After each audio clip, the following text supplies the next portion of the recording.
वाले हैं चर्चा आज लाइकोपोडियम की। और लाइकोपोडियम हमारे सिलेबस में है, काफ़ी महत्वपूर्ण है सिलेबस के अनुसार। तो आज हम देखेंगे लाइकोपोडियम। एक पेन ले लेते हैं कलरफुल, ये पेन ले लेते हैं, रेड ज़्यादा समझ में आएगा दूर तक। तो हम बात करने वाले हैं लाइकोपोडियम। आपकी टीजीटी और पीजीटी और इसके अलावा एलटी, इसके अलावा जीआईसी आदि के सिलेबस में दिया है, काफ़ी महत्वपूर्ण है। लाइकोपोडियम में बने क्या क्या हैं, क्वेश्चन क्या बन सकते हैं या बने क्या हैं, उन सब की चर्चा करेंगे। तो जब इनकी स्पीसीज़ की बात करते हैं कि इनकी कितनी स्पीसीज़ हैं, तो लगभग 400 स्पीसीज़ हैं। लाइकोपोडियम जो जीनस है उसकी 400 स्पीसीज़ हैं। इनका जो डिस्ट्रीब्यूशन है वर्ल्ड वाइड है, लगभग पूरे संसार में ये देखने को मिलते हैं। अगर भारत में बात किया जाए कि भारत में सबसे ज़्यादा कहाँ पाए जाते हैं, तो found in eastern Himalayas, Bharat के ईस्टर्न हिमालयाज़ में और साउथ इंडिया की जो हिल्स हैं उसमें देखने को ये प्रायः मिलते हैं सबसे ज़्यादा। इनको यहाँ से क्वेश्चन बना है, इनका कॉमन नेम क्या है, तो इनको हम क्लब मॉस के नाम से जानते हैं। कई बार क्वेश्चन एग्जाम में बन चुका है, कई बार बना है। ग्राउंड पाइन के भी नाम से जानते हैं, ये भी कई बार एग्जाम में क्वेश्चन बन चुका है। ग्राउंड पाइन किसे कहते हैं, तो ग्राउंड पाइन हम प्रायः लाइकोपोडियम को कहते हैं। किसको बोलते हैं, लाइकोपोडियम को प्रायः ग्राउंड पाइन के नाम से जानते हैं। इसके अलावा लाइकोपोडियम को और किसके नाम से जानते हैं, तो ट्रेलिंग एवरग्रीन्स के नाम से जानते हैं। किसके नाम से जानते हैं, ट्रेलिंग एवरग्रीन के नाम से जानते हैं, एवरग्रीन्स के नाम से जानते हैं। तो ध्यान रखिएगा, ये कैसे होते हैं, स्मॉल होते हैं, हार्बेशियस होते हैं, यानी हार्बेशियस का मतलब होता है साकी, साकी होते हैं, छोटे साकी, और स्पोरोफाइट होते हैं। स्पोरोफाइट का मतलब क्या होता है, इनकी जो प्लांट बॉडी होती है, क्या होती है, जो प्लांट बॉडी होती है वो डिप्लॉयड होती है। कैसी होती है, डिप्लॉयड या फिर द्विगुणित होती है। इनकी जो प्लांट बॉडी होती है वो द्विगुणित होती है। और थोड़ा सा फोल्ड रखिएगा, कॉल आई किसी की।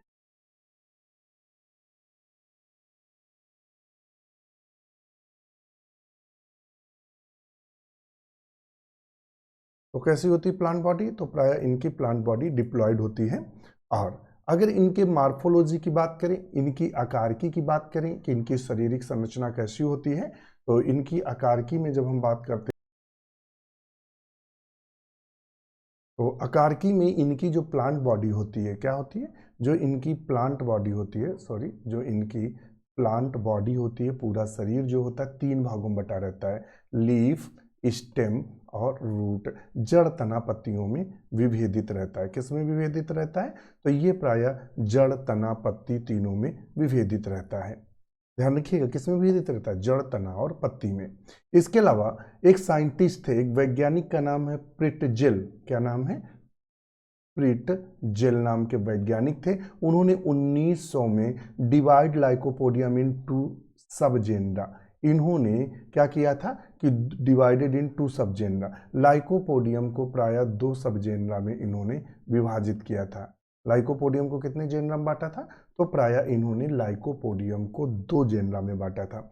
और उनकी संरचना के आधार पर कैसे, यूरोस्टाइका के नाम से बांटा था और रोफैलोस्टाइका के नाम से बांटा था। यूरोस्टाइका और रोफैलोस्टाइका, यानी अर्थात यूरोस्टाइका के अंतर्गत वो कौन से लाइकोपोडियम आते हैं, लाइकोपोडियम कौन से आते हैं, ध्यान रखिएगा, इनके अंतर्गत लाइकोपोडियम कौन से आते हैं, तो इनमें थोड़ा सा देख लेंगे यूरोस्टाइका क्या होता है। तो हमें लगता है इसके लिए आपको ले चलेंगे हम अपने उस पर,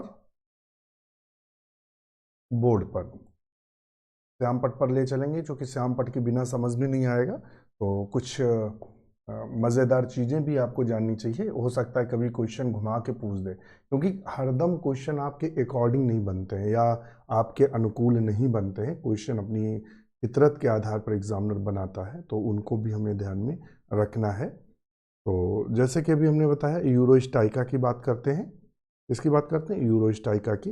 अब हमारा पेन आ जाए, पेन पता नहीं कहाँ गायब है भाई।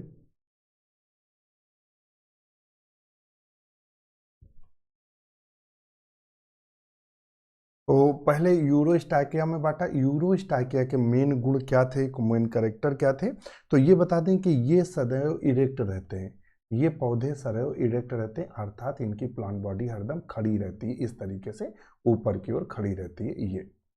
ये ध्यान रखें, ये कभी भी क्रीपिंग नहीं होते हैं, क्रीपिंग का मतलब होता है ये कभी भी रेंग कर नहीं चलते हैं। कौन से? यूरोस्टाइका में वो जातियां रखी गई जो हरदम सीधे ऐसे खड़े रहती हैं, बिल्कुल ऐसे, और कभी भी रेंग कर नहीं चलती हैं, तो उनको प्रायः यूरोस्टाइका के अंतर्गत रखा गया, यूरोस्टाइकिया के अंतर्गत रखा गया।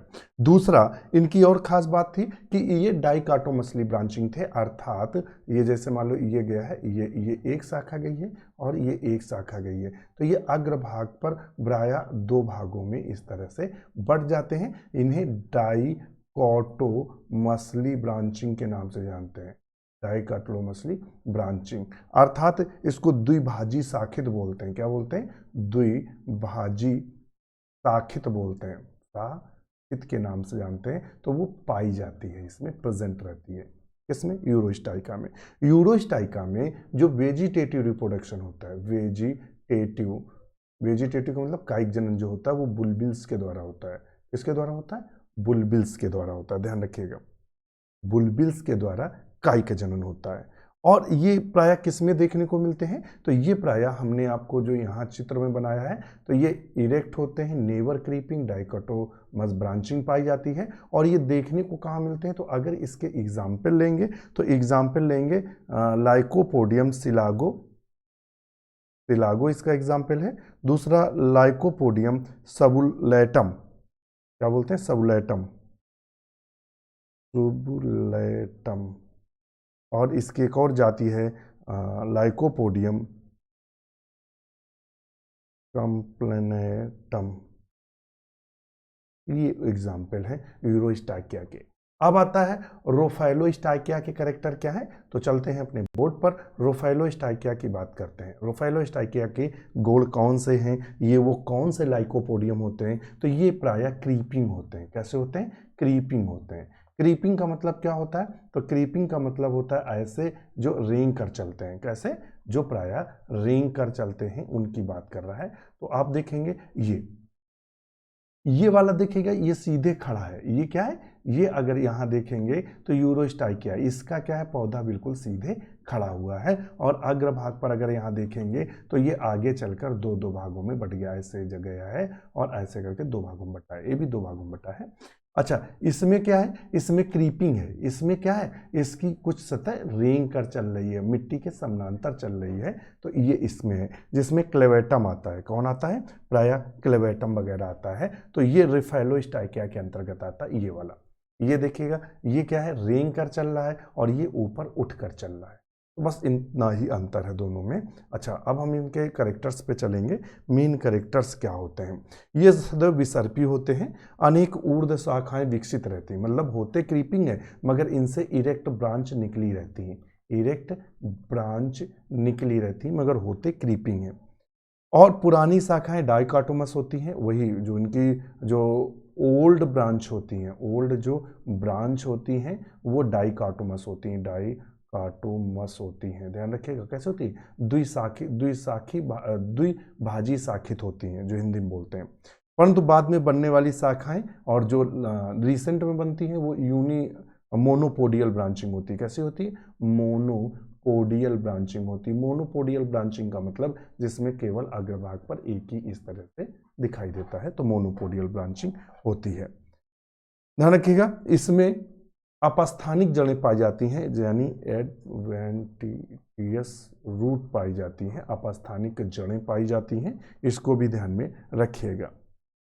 तो ये इनके मेन कैरेक्टर्स थे। और ये पाए किस में जाते हैं? तो चलते हैं अपने मुख्य बिंदु पर और वहां से उठाते हैं इनके कैरेक्टर्स को। तो इनका एग्जाम्पल क्या है? इनके एग्जाम्पल क्या है?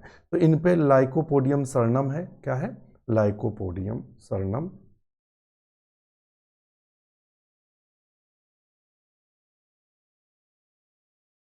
सरनम है।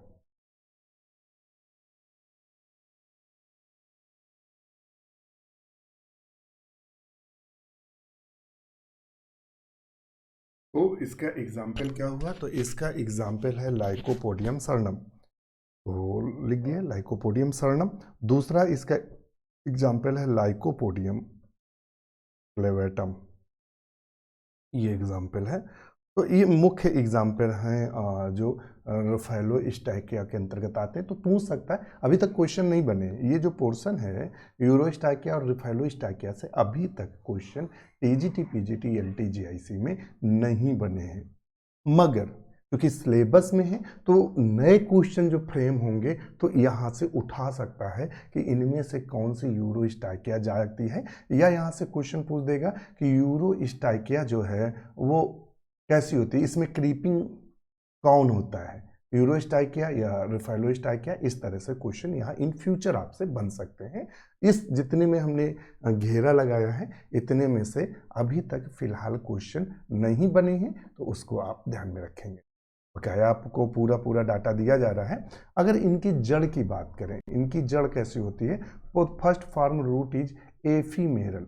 इनकी पहली जो रूट बनती है वो कैसी होती है, तो प्रायः एफीमेरल का मतलब होता है अल्पकालिक होती है। कैसी होती है, अल्पकालिक होती है, अल्पकालिक होती है, अर्थात जो अल्पकालिक होती है। क्या है, अल्पकालिक होती है। अल्पकालिक का मतलब इनकी जो ये वाली होती है संरचना, ये थोड़े समय के लिए होती है, थोड़े समय बाद नष्ट हो जाती, बनती है नष्ट हो जाती है। Hence older plants have only advantageous root या एडवांटेजियस रूट। इनमें जो पुराना पौधा हो जाता है भाई, जो मुख्य जड़ बनी वो एफीमेरल होती है, अर्थात अल्पकालिक होती है, कुछ समय बाद नष्ट हो जाती है, परंतु इनकी जो पुरानी पौधे हो जाते हैं उनमें अपस्थानिक जड़ें बन जाती हैं, यानी एडवांटेजियस रूट बन जाती हैं। ये हमने आपको बताया था कि यूरोस्टाइकिया में एडवांटियस जो रूट होती है arise from the basal part of the axis, जो इनका आधारी भाग होता है उससे निकलती हैं, जबकि रफेलोस्टाइकिया के जो जितने भी सदस्य हैं under side of the stem, stem के अंदर की तरफ से निकलती हैं। अगर इनके तने की बात करें तो इनका तना कमजोर होता है। कैसा होता है, कमजोर। सिलेंडर का मतलब होता है लगभग सिलेंडर के आकार का। और कैसा होता है, तो राइजोमेटस होता है, यानी राइजोम का बना होता है। ऐसा लगता है जैसे ये राइजोम का बना हो, या राइजोमेटस ही बोल देंगे। कैसा होता है, राइजोमेटस होता है। इसको भी ध्यान में रखिएगा। दूसरा, अगर हम इनकी पत्तियों की बात करें तो इनकी पत्तियां प्रायः छोटी होती हैं। कैसी होती, छोटी होती हैं, साधारण होती हैं, इलिग्युलेट होती हैं एंड सेसाइल होती हैं, यानी इनकी पत्तियों में डंठल नहीं पाए जाते हैं। तो अगर इनकी पत्तियों पे आप अगर नज़र डाल रहे होंगे तो यहाँ आप देखेंगे इनकी पत्तियाँ बिल्कुल जो हैं वो सेसाइल हैं और बिल्कुल छोटी छोटी पत्तियाँ हैं। ये देख रहे होंगे बिल्कुल इस तरह से छोटी छोटी पत्तियाँ हैं, बिल्कुल छोटी छोटी। तो वही लिखा है, सिंपल होती हैं, सेसाइल होती हैं, अर्थात उनमें डंठल नहीं दिखाई देते।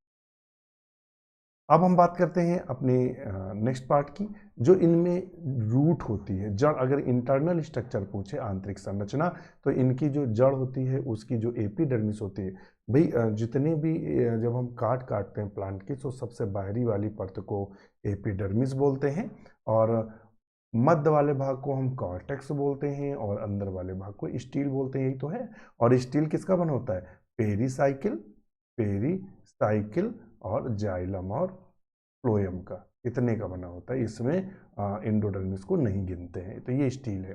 तो एंडोडर्मिस जो होती है सिंगल लेयर्ड होती है, एक परत की बनी होती है। कॉर्टेक्स पैरेन्काइमा कोशिकाओं को बना होता है, जो बहुत सारी परतों को बना होता है। स्टील जो होता है वो प्रोटो स्टील पाया जाता है। कैसा पाया जाता है, प्रोटो स्टील। स्टील कैसा होता है, प्रोटो स्टील। और स्टील हम आपको बता चुके हैं, मोनार्च होता है, इसको नोट कर लीजिएगा, पूछ देते हैं जड़ में स्टील कंडीशन कैसी, मोनार्च।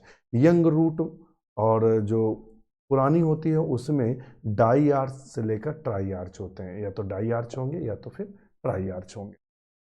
अगर हम इनके स्टेम की बात करें तो स्टेम में जो एपिडर्मिस होती है वो प्रोटेक्टिव लेयर्स होती है, बाहर का मतलब आवरण ढकने वाला होता है। स्टोमेटा इनमें उपस्थित होते हैं, और कॉर्टेक्स पैरेन्काइमेटस होता है। इन इंडोडर्मिस, अगर इंडोडर्मिस की बात करें तो इंडोडर्मिस की हम आपको यहाँ चर्चा कर रहे हैं। Endodermis it is usually ill defined in the mature stem, but in younger stem it is the often 2 to 6 layer distinct with the characteristic. ध्यान रखिए, एंडोडर्मिस 2 से 6 लेयर्स होती है, distinct with the characteristic Casparian band. ध्यान रखिएगा, इसकी endodermis में कैस्पीरियन band पाए जाते हैं। क्या पाए जाते हैं, प्रायः इसकी एंडोडर्मिस में जो खास लक्षण है कैस्पीरी बैंड का पाया जाना। कॉर्टेक्स के सबसे भीतरी सतह पर एंडोडर्मिस होती है। तरुण में ये कैस्परी पट्टियाँ पाई जाती हैं, परंतु पुराने में जो होती हैं उनमें 2-3 परतें, 2 से 6 परतें तक दिखाई देती हैं। तो कैस्पेरियन बैंड पाया जाना इनका महत्वपूर्ण लक्षण है। अब हम स्टील की बात करते हैं तो स्टील में बहुत विविधता देखने को मिलती है। स्टील प्रोटो स्टील होते हैं, फिर प्रो स्टील के प्रकार हमने बताए थे, प्लेक्टो स्टील, एक्टिनो। तो हमने आपको बताया था आज शेर, इसका बताया था, इसके पहले वाला वीडियो देखिएगा स्टील। आज शेर प्लेट में कलावा लाया तब मिक्स्ड सरनाम दिया। हमने कहा था यहाँ से बहुत क्वेश्चन पूछता है। आज का मतलब है एक्टिनो स्टील। क्या है? एक्टिनो स्टील किस में पाया जाता है? शेर, तो सरनम में पाया जाता है। किसने पाया जाता है? सरनम। और यही सिरेटम लिखा, सिरेटम सॉरी, सरनाम ये सिरेटम, तो ये सिरेटम लिखा है। लाइकोपोडियम सिरेटम में एक्टिनो स्टील पाई जाती है, यही पूछता है। और प्लेक्टो स्टील किस में पाई जाती है? तो प्लेक्टो स्टील कलावा, तो क्लेवेटम में पाई जाती है, कलावा से क्लेवेटम। मिक्स्ड सरनाम में पाई जाती है, तो मिक्स्ड वाली जो प्रोटो स्टील होती है वो सरनाम में देखने को मिलती है। तो इस तरह इनको याद रखेंगे। अलग अलग में स्टेम में अलग अलग प्रोटो स्टील के प्रकार हैं, plectostele, actinostele, mixed protostele. इनमें ये इस आप फार्मूले से याद करेंगे जिसकी हमने जानकारी दे दी। इसके अलावा इनमें अन्य भी पौधे हैं, तो अगर आपको उनकी ट्रिक बना पाना, नहीं तो यहीं से क्वेश्चन फिलहाल फंस जाता है। अगर इनके पत्तियों की बात करें, लीव्स की, अगर इनकी पत्ती की बात करें तो epidermis covered thick layered of cuticle. इनकी जो बाह्य परत होती है पत्ती की, वो मोटी क्यूटिकल के द्वारा ढकी रहती है।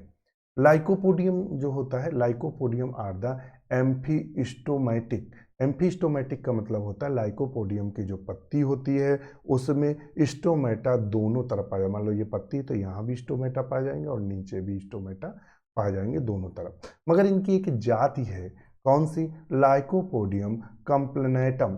जो लाइकोपोडियम क्लेनेटम जाति है वो हाइपोस्टोमेटिक होती है। हाइपोस्टोमेटिक का मतलब होता है फाइंड इन लोअर सरफेस। इसकी पत्ती के केवल निचली सतह पर ही स्टोमेटा पाए जाते हैं। स्टोमेटा कहाँ पाए जाते हैं?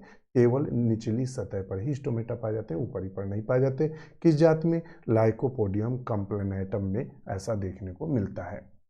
यदि हम इनके जनन की बात करें, जनन रिप्रोडक्शन, तो इनमें रिप्रोडक्शन प्रायः कैसा दिखाई देता है? रिप्रोडक्शन जनन। तो वेजिटेटिव रिप्रोडक्शन की बात करें या कायिक जनन की बात करें, कायिक जनन की, तो कायिक जनन कैसा होता है? तो इनमें कई विधियों द्वारा होता है। बाई बुलबिल्स के द्वारा होता है, एडवांटेजियस बड्स के द्वारा होता है, फ्रेगमेंटेशन के द्वारा होता है, रूट ट्यूबर्स के द्वारा होता है। ये वाला हम चित्र आपको दिखाना चाह रहे थे कि ये देखिएगा एक्टिनो स्टील है। अगर इस तरह दिखाई देती है तो एक्टिनो स्टील दिखाई दे रही है। और अगर बी नंबर पे देख रहे हैं तो क्या है? ये स्टेलाइट स्टील है, स्टेलाइट नुमा संरचना देखने को मिल रही है। और ये वाली जो है प्लेक्टो स्टील है और ये वाली मिक्स्ड स्टील है। इस तरह केंद्र में आपको चीज़ें दिखाई देती हैं। ये इन पौधों में कुछ विशेष प्रकार की संरचनाएं बनती हैं जिन्हें गैमी कहते हैं। ये गैमी जो वेजिटेटिव कायिक जनन में देखने को मिलती हैं, इस तरह गैमी बनती है। ये गैमी अंकुरित होती हैं और नए लाइकोपोडियम को जन्म दे देती हैं। अब आते हैं अपने मुख्य पौधे पर, रिप्रोडक्शन बाय स्पोर। अब इनमें जो लैंगिक जनन होता है, लैंगिक जो जनन होता है, लैंगिक जो जनन होता है, प्राय लैंगिक जनन, वो स्पोर के द्वारा होता है। तो स्पोरेंजियम फाउंड एडेक्सियल यानी upper side of the leaves. Adaxial surface, ये वेरी वेरी इंपॉर्टेंट है, पूछ देता है स्पोरेंजियम किस साइड पाई जाती है, एडेक्सियल या एबैक्सियल। तो एडेक्सियल यानी ऊपर वाली सरफेस में देखने को मिलते हैं। अगर हम इनमें बात करें स्पोर की, तो ये पत्ती है और ये देख रहे हैं ये पूरा स्ट्रोबिलस है, कॉम्पैक्ट, यानी पत्तियां जो हैं वहीं उन्हीं के कक्ष में बन रहा है। ये स्पोरेंजियम देखिए, ये पत्ती है और पत्ती के चूंकि नीचे आधारी भाग में ऊपर की तरफ स्पोरेंजियम बन रहा है। तो इस प्रकार की पत्ती जिनके कक्ष में स्पोरेंजियम होती है उनको हम किस नाम से जानते हैं? तो उनको प्रायः हम जानते हैं स्पोरोफिल के नाम से, स्पोरोफिल के नाम से जानते हैं। तो ये बन गई स्पोरोफिल। और ये इस तरह से ढेर सारी जो पत्तियां हैं, ये पत्ती है, पत्ती के बीच नीचे आधार में स्पोरेंजियम लगी हैं। ये होमोस्पोरस होते हैं। कैसे होते हैं? होमोस्पोरस होते हैं। होमोस्पोरस का मतलब इनमें जो स्पोर बनते हैं वो एक ही प्रकार के होते हैं। कैसे होते हैं? एक ही प्रकार के होते हैं, यानी छोटे बड़े जैसे वो एक ही प्रकार के होते हैं। तो यहाँ आप देखेंगे ये पत्ती है जिसे स्पोरोफिल कह रहे हैं, और ये स्पोरेंजियम है, ये छोटा सा स्टाक है, ये स्पोरेंजियम बाल है, इसके अंदर ये स्पोर भरे हुए हैं। अच्छा, इनके जो स्पोर होते हैं वो बाई लेयर्ड होते हैं। कैसे होते हैं? By layered. ये बाहर वाली परत एक्साइन होती है, इसके नीचे वाली लेयर जो होती है वो इंटाइन होती है, और इसमें ट्राई रेडिएट रिज दिखाई देती है, यानी तीन जगह से फटी हुई संरचना। जब स्पोर फटता है तो तीन जगह खांचों में फटता है, तो ट्राई रेडिएट के नाम से जानते हैं। अब हम आते हैं अपने मुख्य पॉइंट पे कि इनमें स्पोर कैसे होते हैं। Try radiate contain try radiate ridge, इसके स्पोर में ट्राई रेडिएट रिज हमें दिखाई देती है। तो यहाँ ट्राई रेडिएट रिज दिखाई देती है जो स्पोर में, और ये होमोस्पोरस होते हैं, एक ही प्रकार के स्पोर बनते हैं। कैसे बनते हैं? एक ही प्रकार के स्पोर बनते हैं। ये स्पोर है, और स्पोर के बाद स्पोर जब जर्मिनेट होता है, ध्यान रखिएगा, क्या होता है? जर्मिनेट होता है या अंकुरित होता है। तो जब स्पोर अंकुरित होता है तो प्रोथैलस बनता है। क्या बनता है? प्रोथैलस बनता है इसका, और प्रोथैलस बनता है, और ये कई प्रकार के होते हैं जो एग्जाम में पूछे जाते हैं, इनको ध्यान में रखिएगा। एक होता है सरनम टाइप का। सरनम टाइप का जो प्रोथैलस होता है लाइकोपोडियम सरनम में देखने को मिलता है। ये सेल्फ नर्सिंग होता है, यानी ऑटोट्रॉफिक होता है। कैसा होता है? ऑटोट्रॉफिक होता है, अर्थात अपना भोजन स्वयं बना लेता है। दूसरा, इंडोफाइट फंगस पाया जाता है, इसके अंदर फंगस उपस्थित, इसके कॉर्टेक्स में कुछ कवक पाए जाते हैं, फाइकोमाइसिटीज के कुछ कवक पाए जाते हैं, यानी माइकोराइजल रीजन उपस्थित होता है, ऑटोट्रॉफिक होता है। और इसका अगर पिक्चर देखेंगे, ये कौन सा था? सरनम, ये वाला है। इस तरह का प्रोथैलस ये बनाता है। ये अगर आप पिक्चर में देख रहे होंगे, प्रोथैलस लाइकोपोडियम सरनम में देखने को मिलता है। अब इसमें आप देख रहे होंगे ये यहाँ क्या पाया जा रहा है? पहली साइडी माइकोराइजल रीजन पाया जा रहा है, और इसमें ये राइजोइड्स, यूनिसेलुलर राइजोइड्स प्राय निकले रहते हैं। इन्हीं से मिट्टी में वो धंसा रहता है और अपना भोजन स्वयं बनाता है। दूसरा, इन्हीं के जो अपर सरफेस होती है उसमें आर्चिगोनियम और एंथ्रीडियम अलग अलग जगह पर लग जाते हैं, और यहीं भ्रूण का विकास होता है। ध्यान रखिएगा, ये प्रोथैलस है। और दूसरा प्रोथैलस कौन सा होता है? तो क्लेवेटम टाइप का होता है। कौन सा होता है? क्लेवेटम टाइप का प्रोथैलस। तो क्लेवेटम टाइप का प्रोथैलस क्या होता है? तो क्लेवेटम टाइप के प्रोथैलस की जब बात करते हैं तो ये क्या होता है? माइकोराइजल रीजन प्रेजेंट, इनमें माइकोराइजल रीजन इसमें भी पाया जाता है। गैमेटोफाइट एक्टिव में भी 25 ईयर्स, वेरी वेरी इंपॉर्टेंट। इनका जो प्रोथैलस होता है लगभग 25 साल या इससे अधिक भी सक्रिय रहता है।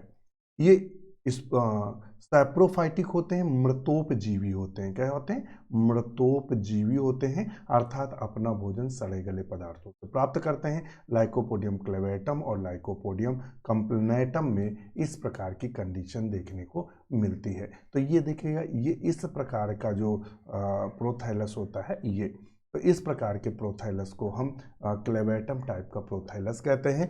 इसमें दो प्राय ब्रांचिंग ऊपर दो बड़े बड़े उभार देखने को मिलते हैं। ये मृतोपजीवी होता है। कैसा होता है? मृतोपजीवी होता है। अब हम आते हैं तीसरे प्रकार में, जिसे हम किसके नाम से जानते हैं? फ्लैगमेरिया के नाम से जानते हैं। किसके नाम से जानते हैं? फ्लैगमेरिया के नाम से जानते हैं। फ्लैगमेरिया नाम का, तो ये सैप्रोफाइटिक ए भी होता है, अर्थात ए भी मृतोपजीवी होता है, इरेगुलर शेप होता है। इंडोफाइटिक माइकोराइजा इसमें भी पाया जाता है, और लाइकोपोडियम फ्लैगमेरिया में ये देखने को मिलता है। तो ये है फ्लैगमेरिया का प्रोथैलस। तो आप यहाँ देख रहे हैं ये इस तरह का बड़ा ऊंचा होता है, और इसके चेम्बर्स में ये एंथ्रीडियम पाई जाती हैं। इधर प्राय आर्चिगोनियम वगैरह पाई जाती हैं, जैसे ये आर्चिगोनियम दिख रही हैं। और जब ये फर्टिलाइज होता है तो भ्रूण देखने को मिलता है। इसमें प्राय ये आप देख रहे हैं फंगस इसमें पाए जा रहे हैं। इन सेल में माइकोराइजल रीजन पाया जाता है, पहली साइडी टिश्यू पाए जाते हैं, ये बीच वाला भाग स्टोरेज है, और ये कंडीशंस हमें दिखाई देती हैं। तो इस प्रकार के प्रोथैलस को हम प्रायः फ्लैगमेरिया टाइप के नाम से जानते हैं। यहाँ तीनों प्रोथैलस से एग्जाम में एक न एक के बारे में एग्जाम में पूछ देता, कौन सैप्रोफाइट है ऐसे पूछता है, कौन ऑटोट्रॉफिक है इस तरह से पूछता है, कौन कहता है कि वो बहुत समय तक जीवित रहता है, इस तरह से क्वेश्चन पूछता है। अगर इनके सेक्स ऑर्गन्स की बात करें, अगर इनके लैंगिक अंग की बात करें तो ये मोनोशियस होते हैं। मोनोशियस का मतलब होता है इनमें मतलब नर और मादा, यानी एंथ्रीडियम और आर्चिगोनियम, एंथ्रीडियम और आर्चिगोनियम दोनों के दोनों एक ही में डेवलप होते हैं, एक ही प्रोथैलस। अगर हम एंथ्रीडियम के डेवलपमेंट की बात करें तो एक सुपरफिशियल कोशिका में विभाजन होता है जिससे दो कोशिकाएं बनती हैं, जो कौन कौन सी बनती हैं, जिसे हम जैकेट इनिशियल सेल और प्राइमरी एंड्रोगोनियल सेल के नाम से जानते हैं। जैकेट सेल में पुनः एंटीक्लाइनल डिवीजन होता है जिससे जैकेट का निर्माण होता है, और प्राइमरी एंड्रोगोनियल जो सेल्स होती है जिससे विभाजन से एंड्रोसाइट बनते हैं, एंड्रोसाइट से एंथ्रोजॉइड बनते हैं। क्या बनते हैं? एंथ्रोजॉइड बनते हैं। ध्यान रखिएगा ये है। और अगर इनका पिक्चर देखेंगे तो ये एंथ्रोजाइट का विकास दिखा रहा है। देखिएगा ये जैकेट इनिशियल सेल है, विभाजित होकर एक सेल थी, विभाजन हुआ जैकेट सेल और प्राइमरी एंड्रोगोनियल। बाद में ये पूरा का पूरा आवरण बन गया जिसे जैकेट लेयर कहते हैं, और इनमें एंड्रोसाइट सेल्स हैं जिससे एंथ्रोजाइट निकलते हैं। एंथ्रोजाइट प्राय इसके बाइफ्लैजेलेट होते हैं जो फटने के बाद बाहर मुक्त हो जाते हैं। अब हम आते हैं इनके आर्चिगोनियम की बात करते हैं। तो इनकी जो आर्चिगोनियम या मादा जनन अंग होता है वो आर्चिगोनियल इनिशियल सेल से विकसित होती हैं। इनमें प्राय नेक कैनाल सेल होती है। नेक कैनाल सेल की संख्या पूछ लेता तो 4 से 8 होती हैं। इसके अलावा एक वेंटर कैनाल सेल होती है, एक एग होती है। ये आर्चिगोनियम में देखने को हमें प्राय मिलता है। अब इनमें होता है फर्टिलाइजेशन, यानी एंथ्रोजॉइड और आर्चिगोनियम में जब फर्टिलाइजेशन होता है जायगोट बनता है। इसके जायगोट को हम oospore के नाम से जानते हैं।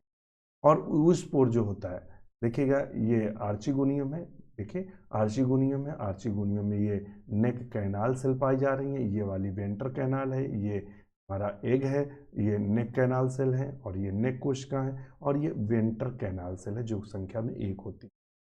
इसके बाद ये सारी neck canal cell venter canal cell गल जाती हैं और इस तरह खुल जाती है। यहाँ एंथ्रोजाइट तैरता हुआ आता है और इसमें प्रवेश करके फर्टिलाइज कर देता है और जायगोट बनाता है, इसे जाइगोस्पोर बोलते हैं। इसमें जब अंकुरण होता है, अंकुरण के बाद एक विशेष संरचना बनती है। इस विशेष संरचना को हम प्रोटोकार्म बोलते हैं। क्या बोलते हैं? प्रोटोकार्म। एग्जाम में क्वेश्चन बना है प्रोटोकार्म किस में देखने को मिलता है? प्रोटोकार्म किस में देखने को मिलता है? तो लाइकोपोडियम में। लाइकोपोडियम में प्रोटोकार्म देखने को मिलता है। तो देखिएगा हमने लिखा है कि इनमें प्रोटोकार्म उपस्थित होता है। जो इनका भ्रूण होता है जब विकसित होता है तो प्रोटोकार्म नामक संरचना का निर्माण करता है। तो ध्यान रखिएगा, वेरी वेरी इंपॉर्टेंट है। प्रोटोकार्म किसमें? लाइकोपोडियम में देखने को मिलता है। तो आज के लिए इतना ही। वीडियो कैसा लगा कमेंट जरूर करें। इसी के साथ नमस्कार।